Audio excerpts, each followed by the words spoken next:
Hi, I'm Sam Burnett. I use he, him pronouns, and welcome to the second episode of TransEd.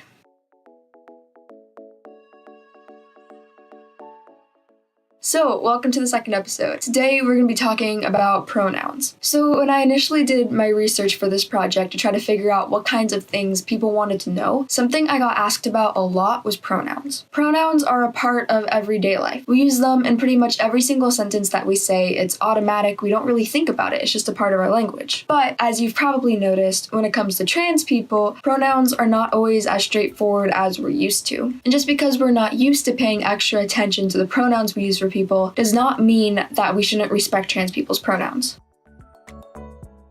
So a pronoun is a word that either refers to the people that are talking, like I or you, or refers to someone or something that is being talked about, such as he, she, it, or this. Gender pronouns specifically refer to people that are being talked about and are associated with the gender of the person who is being talked about. Typically, she refers to someone who is female and he refers to someone who is male. Everybody has their own preferred pronouns, whether you are transgender or not. For example, I use he, him pronouns. So when you're saying that I went to the store, you say that he went to the store. If something belongs to me, you say that is his, etc., etc. And my sister, for example, who is cisgender, uses she, her pronouns, meaning that you say that she went to the store and that is hers. What we as a society are used to is using the pronouns for somebody that we see fit based on the gender we perceive, whether they look like a girl or they look like a guy. But, as you probably know, trans people are kind of proving that gender is not as straightforward as looking like a guy and looking like a girl. Therefore, pronouns are not as easy as we're used to. You can't always know what somebody's pronouns are just by looking at them.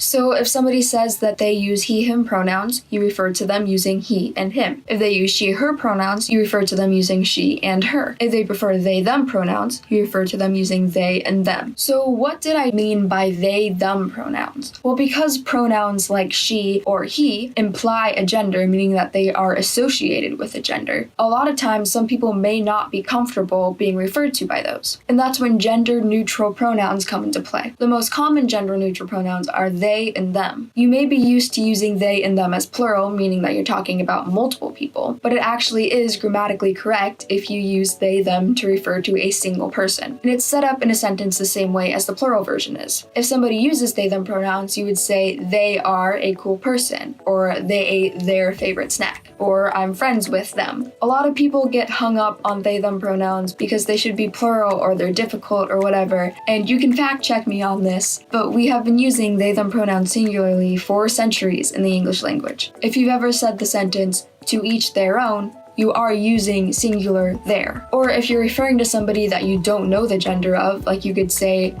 Jamie's friend is coming over, I don't know their name, you're not necessarily referring to somebody who uses they, them pronouns, you're just referring to somebody that you don't know the gender of, therefore you're not specifying with your words. So they, them pronouns are completely grammatically correct, and you use them a lot more than you think. And for somebody to use those as their preferred pronouns isn't as far of a stretch as you actually think.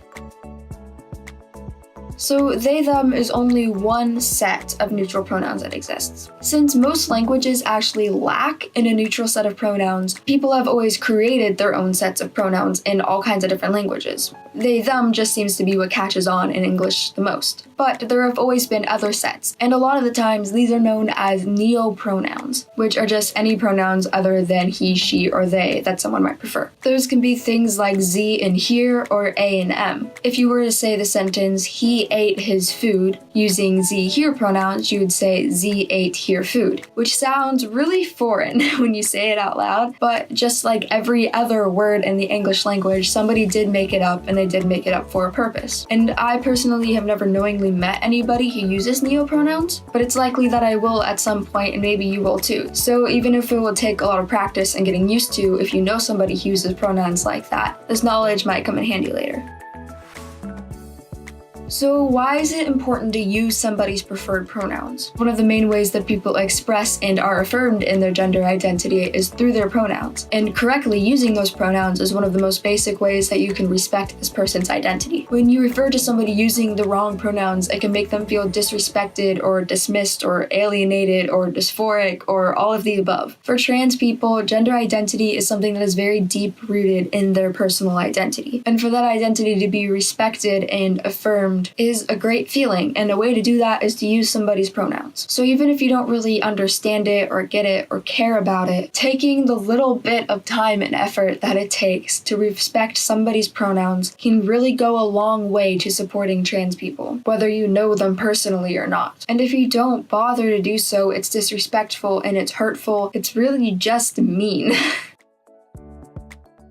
So a question that I got a lot was, how do you ask somebody what their pronouns are? Now, I get that this can be really scary. I myself, as a trans person, get scared asking people what their pronouns are. You don't really know how somebody's going to react to that question, if they're going to be offended or confused or bothered by it. So it can be kind of a scary situation because you want to respect this person's pronouns, you want to use them correctly, you want to know, but you don't really know how to get there. And asking them may be awkward, but I promise you it's not even half as awkward as consistently getting them wrong and knowing you're getting them wrong. So when you ask somebody, you can really phrase it just as simply as you want to. You can say, hey, what are your pronouns? Or hey, what do you prefer to be called? Or can you remind me what pronouns you use? Or just different simple sentences like that. It doesn't have to be overly complicated. You don't have to explain yourself. You could just ask them, hey, what are your preferred pronouns?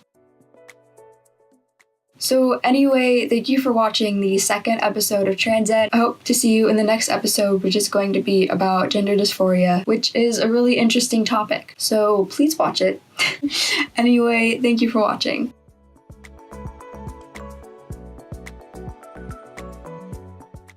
I probably missed a whole bunch of stuff, but that's just how we are.